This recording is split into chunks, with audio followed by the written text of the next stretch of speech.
From deep inside the Death Star, I'm Larry Larson. And I'm Chad Beater. And I'm Andy Richards. Welcome to defrag Tools. So today we have finally arrived at ETW, XPerf. On a very special episode of defrag Tools. Yeah, people have been clamoring for it, and I thought we were going to get lynched at some point for not getting around to it. But we're here. And here we are. Yeah. So tell me about this tool and what you'd use it for. It's Windows Performance Toolkit, WPT. It's used for performance. It's used to work out performance issues, hangs, high CPU. What else is it good for? Why my machine is slow. Yeah, disk issues, network issues, memory leaks. Well, you brought the right machine for it today. Yeah. I saw you're having some problems with your machine this morning, so... The support case will be going to defrag show. Gove can work it out. Send an email to Gove. And what operating systems was this for? So it's been around for a while, and its previous names it was always called the Windows Performance Toolkit, but a lot of people called it XPerf, and that was because the main program was called XPerf. It's existed since Vista 2008. But the tool actually worked if you X-copied it to lower OSs to 2003. And actually ETW, the actual fundamental architecture in Windows, was introduced in 2000. So it's existed for a fair while. Obviously, as you go higher and higher, the more and more features you get. A thing called stack walking, which is the ability to see the stack at any point in time, was introduced in Vista 2008. It seems that we talk about Vista 2008 as the start of most architectures, and it is. I mean, Vista was an amazingly different OS comparative to XP and stuff. Once you get higher and higher, the one that released with Windows 8 is version 5 from memory, and we officially support that on Windows 7 and Windows 8. New UI system. The reason why we support it on those two is that's where .NET is available to run it. And a lot of the tools are backwards compatible. So if you know the command line, for Windows 8, that same command line will work all the way down, with a couple of caveats, but mostly the basics are there all the way back down to 2000. Lots of programs can achieve the goal. Is this one of those things where there's like 10, 20 different ways of achieving the same thing, because it's an infrastructure rather than a specific program. And so, Performance Monitor, Process Explorer, these guys are also the same thing, and they're pulling into the same data repository. So there's lots of ways of looking at it. And as you expect, there's lots of articles out there over its history describing it in all the different ways that you can describe it. So, I mean, what's your history with it? Have you used it over the years much, or? Using like ETW and XPerf, yeah, a little bit. I mean, I probably started more with the XPerf side of things, and then I was always very frustrated as an XPerf user because so much of it was these convoluted command lines to start traces and things like that. Starting in Windows 8 now, we have the new WPR utility, Windows Performance Recorder, which makes it much, much easier to get good traces without having to know these crazy command lines. So what we're going to do is we're actually going to use the UI predominantly, but what we're going to do is go old school at the same time and show what the command line is that's equivalent of that. And that way you have, I think, a better understanding of where the data comes from and what this one checkbox represents, because it represents this, this massive command line behind the scenes. And you'll be able to correlate the two much better. If you look around on the internet for articles, you actually don't find that much. It's kind of weird that something that's so good and so popular within Microsoft particularly, and has been talked about a bit at conferences and stuff, doesn't really have a public, adoption to it. And so I was amazed. I mean, I had never heard of it before I joined Microsoft, and I went to a training course on it, and I was like, oh my. Like, how did I not know this existed for the last 20 years? Well, it's very powerful because, I mean, you can literally take a trace and see every single thread that the CPU executed over a certain time span, for example. And it's accurate to the, is it microsecond, the one underneath millisecond? It's like, it's dot and 9 decimal places of a second accurate. So nearly down to the cycle of the CPU. You say, this program is, this cycle of the CPU did this, did this, did this. And you can, in amazing detail, get to the nth degree. And it's the diversity of it too. It's like, it's got, as I said, memory and CPU and hangs and disk, and things like it knows where the physical disk head is on the platter, right? And you can see that, you know what, this is slow because my disk is fragmented and I'm having to move my head backwards and forward. And you can see the seek time between those things. And the reason why it exists is that Microsoft needed a true fundamental way of testing the OS's performance. And this is what we developed. We developed it for ourselves. Every time we build Windows, it goes into these performance gates. It runs these standard tests, and the performance is analyzed. And if we degrade from build, you have to explain why that extra code that took over that overhead has to be, is justified. And everything from, like, I press start, how long it took from when I press start to when the screen rendered. All these numbers are gathered, and that's how we gauge, the successfulness of Windows and moving forward. And a lot of the features that we design into the next version of the OS are purely based on performance gates from the previous OS, and we go, you know what, we think that should be better. That's what's... Yeah, and what really, if you look at the way that Windows performance has improved from Vista to 7 to 8, and how every OS gets faster and faster, it's really because of tools like this that allow us to identify where we can improve, and what we can do. That really enables it. So I was doing some search around, as I said, for these articles, and I found two that were very indicative of where we've been in the past and where we are now. Back in 2008, the Debug Ninja, which is an EE in our kind of like group at Microsoft. And explain what an EE is. So escalation engineer. So when you go through support, you start at support engineer. That's the person you'll get on the phone call at the start. And then that's called tier 1. And then next level up, you use roughly their team leader. That's called TSL, team support leader. And they will triage and work out whether something's good or bad. And then tier 3 is when you're really in the serious level of support. Everything's conglomerated into much more like specialized support centers. That's level 3, and it's called support escalation engineers. And they tend to be big centers in the US, big centers in India, and so we can follow, and Europe, and so we can follow the sun with you. So that's where you get your heavy lifting 24/7 support. So when you've got your server down, we're taking care of you as you go around the globe. And these guys are the guys with the MCSDs, the MCSEs, the MCTSs, the MCIT Pros. They've got every single certification in the world, and they just know. They're the product experts. Yeah. And then the last level is escalation engineers, tier 4, which is where we are. And that's the transition between product and code. It's got to the point where by the product's normalness, we can't determine root cause, and we have to usually descend into code. And then we get asked you to make dump files, and we ask you to get performance toolkit traces. Nice. Based on whether it's a point-in-time issue, which is a dump, or if it's a point-over-time issue, which is what performance tracing is. And so once you get, and that's the top of the tree. Once you hit to escalation engineers, that's the highest you can go in support. And then we collaborate with the product group to make hot fixes. And we're the people who put in the paperwork to make a hot fix.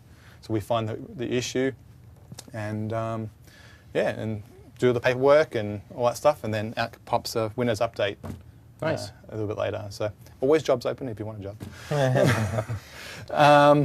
So Craig is one of the big big wigs around, and he wrote this article back in 2008 about XPerf. So as I said, this is before it got upgraded to WPR and WPA. And we kind of showed this in one of the kernel shows where we went over ETW buffers in the kernel that you can pull out and get some historical data. And this is the tool I used a bit. And this is where we get the name XPerf from, because the viewer is called XPerf View, and the thing that records it is called XPerf. And we're going to go through a lot of this over the next couple of weeks. And then you can see here's the command line that records it, so that's where the name XPerf comes from. Only last week for us, PFE. So PFE is Premier Field Engineers, which is people who go out to a site when you have a big issue. And so sometimes they go out for disasters, sometimes it's more proactive, and they might go, you've got to change these AD things, you need to get your backup done right, blah, blah, blah. And so PFEs do a lot of performance analysis, and they wrote this amazingly good blog series and released it last week. So there's multiple parts to it, lots of examples, lots of references, and it goes over the new tool, which came out in Windows 8, which is the one we're going to go through as well. So those are kind of good. As you can expect, Channel 9, of course, has something. At the Build conference last year, actually the 2011 Build conference, we announced the toolkit, and so the PM for the performance toolkit did 3 speeches, and so we'll put all these links in the show notes. Cool. Okay. Yeah. So what I want to go through is, how does ETW work, and that's what we're going to get to in this episode. We're not going to go into the UI. That will be the next episode. How does it get the data, and how do we get it to, onto the disk and analyzable, right? And so I've got a picture here. It's a bit blurry, and I apologize for that, about the architecture of ETW. And what you need to know is there's 3 main players. There's controllers, providers, and consumers. And so we'll start with the providers because it's kind of like the base of everything. So in your code, say I write a function called foo, right? You can put an event, there's ETW APIs, and you can put an event saying, I am starting this function, foo, right? And at the end of the function, you say, I'm ending function foo. So in essence, you've made 2 timestamps that if you compare the 2, you have the duration of a foo operation, right? In the old ways, you would read a registry key and say, well, is the mask set to this bit and this thing? And you do all that type of thing, and you might have some global variable holding that, and it was kind of like very convoluted. It was also different for every app and stuff like that. The provider models just streamlined the whole thing. And what it did was that you always emit the event, right? And it goes into the central ETW code, and the ETW code decides whether anybody is interested in that event at this moment. And in your code, it's very simple. You just assume that logging is turned on. You always emit it no matter what the logging level is. You specify what logging level it is on the call, and the strings and the details, but you always emit it. So then you have things called controllers, which is things like the xperf.exe, Windows Performance Recorder, Process Monitor, Process Explorer, Network Monitor, which is now called Microsoft Message Analyzer. There's lots of ETW controllers out there. And what they say is that provider, let's say it's the network provider, it's for the case of Network Monitor, I am interested in events from you at the moment. And the consumer tells ETW, please enable the logging of data from this provider. And what happens is the provider, instead of just throwing away the information, now passes it through to the kernel, or the user mode, depending on what type of provider it is. And the kernel worries about the log files and how it's going to be kept.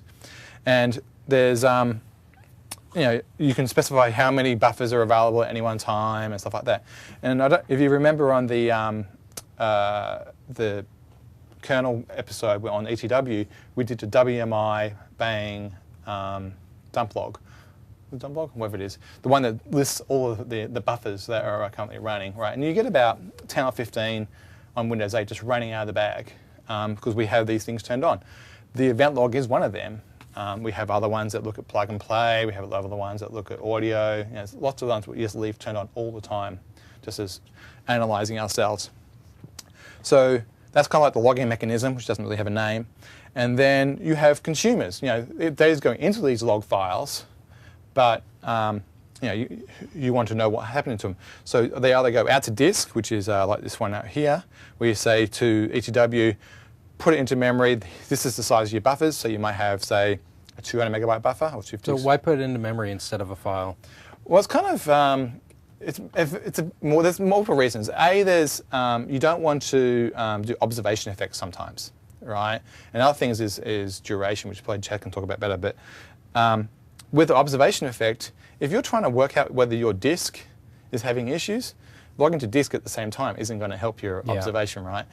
Sure, you can put it onto another drive and do that type of thing, but there's some times where you just want to put it into memory, particularly when it's things like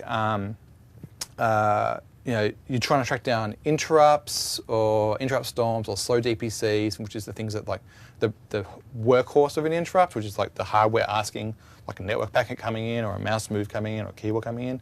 You don't really want to be adding additional interrupts and DPCs to the system to skew the results. Yeah. And so you put it in memory and then it goes, it stays in memory, and so you don't have this overhead of it then flushing out to disk.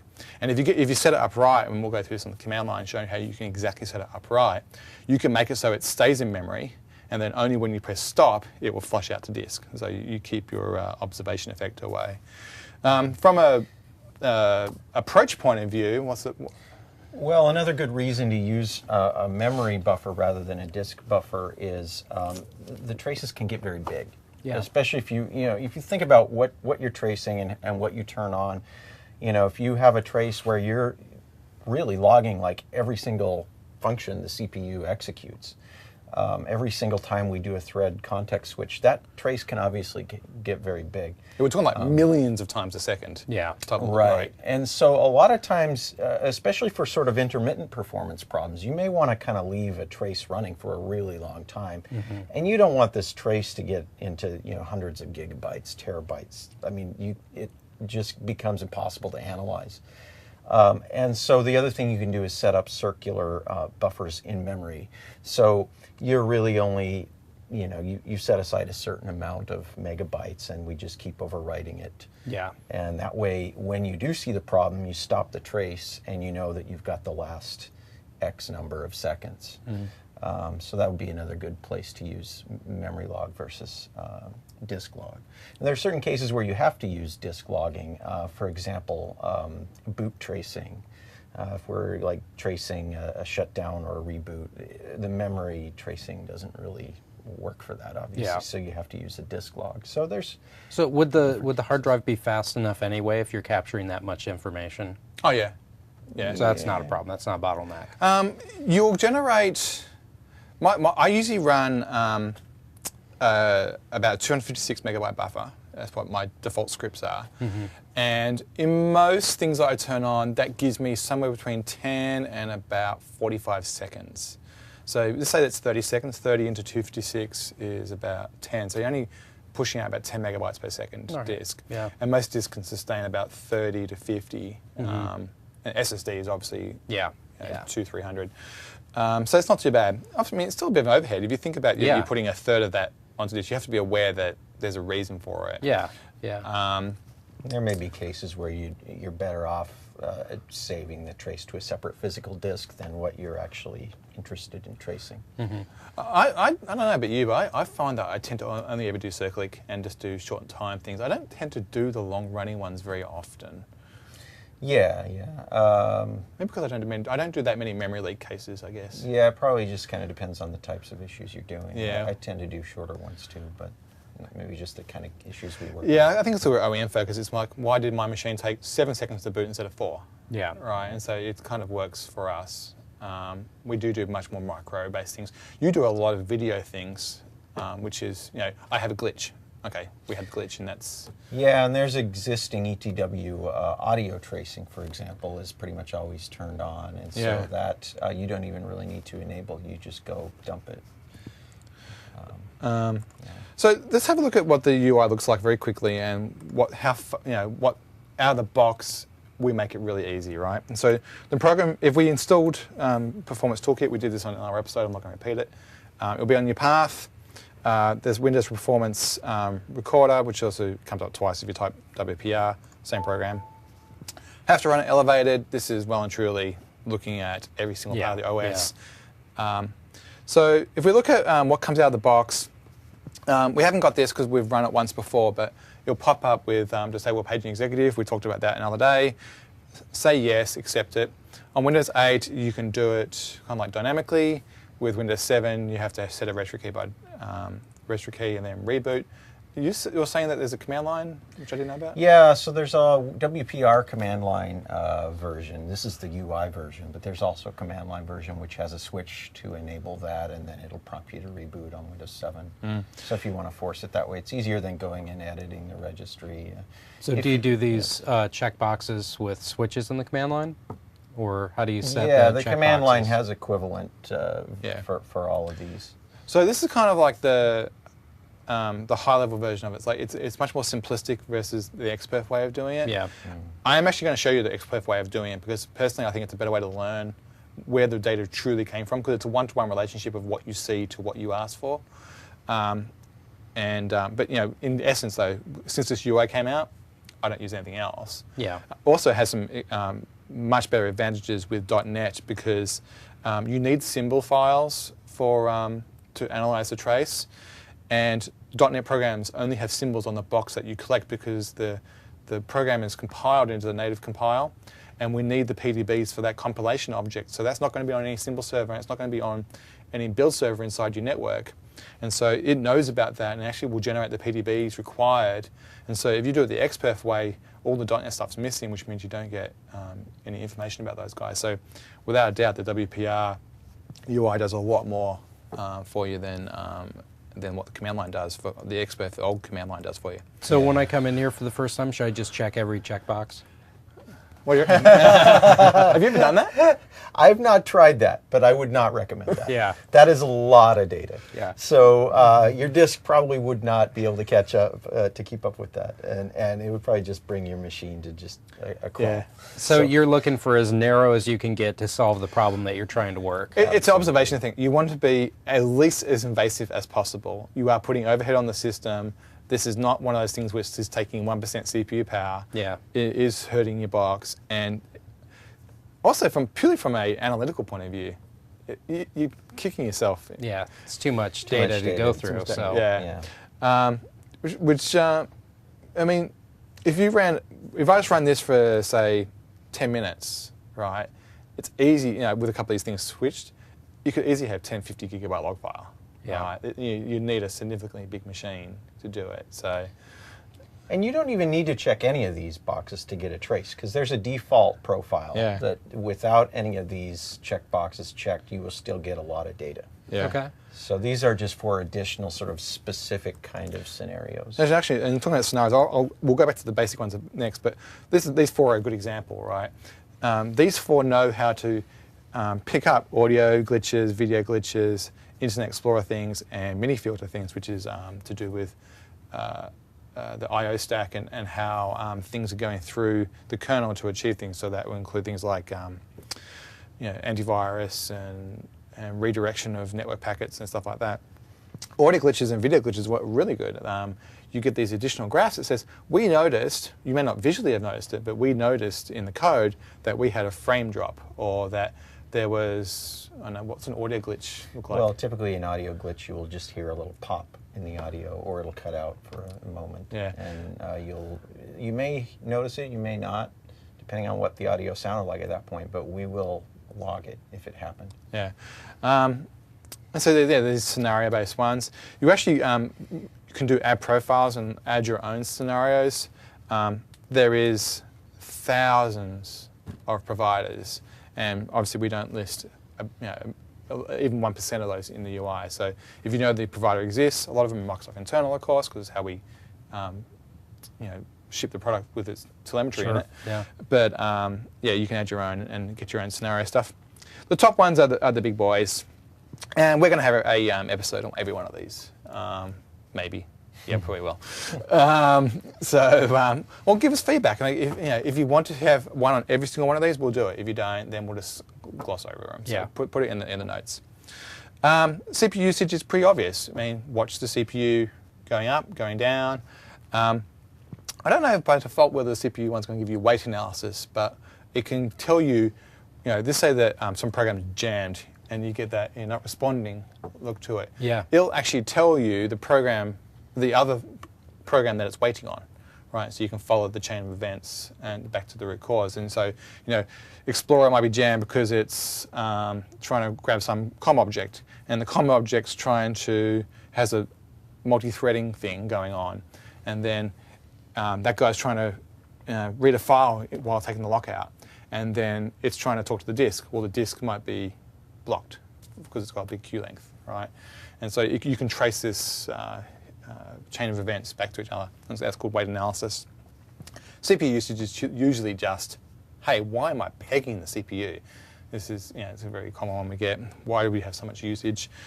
We do a lot of analysis of in OEM teams of why certain drivers have slowed down the system. So they might have some obfuscation filter driver that obfuscates code in the middle for some security reason, or you might have antivirus, or you might have whatever it is, BitLocker and Defender and all those things that are down the kernel, why they're running slow. Disk I/O, that's much more of it's a physical disk concept. That's the thing you were talking about, where you could see like the head movement of the disk and things like that. Good thing about disk I/O is when you ask for a disk operation, it goes into a queue, and the queue can get quite deep, 10, 20.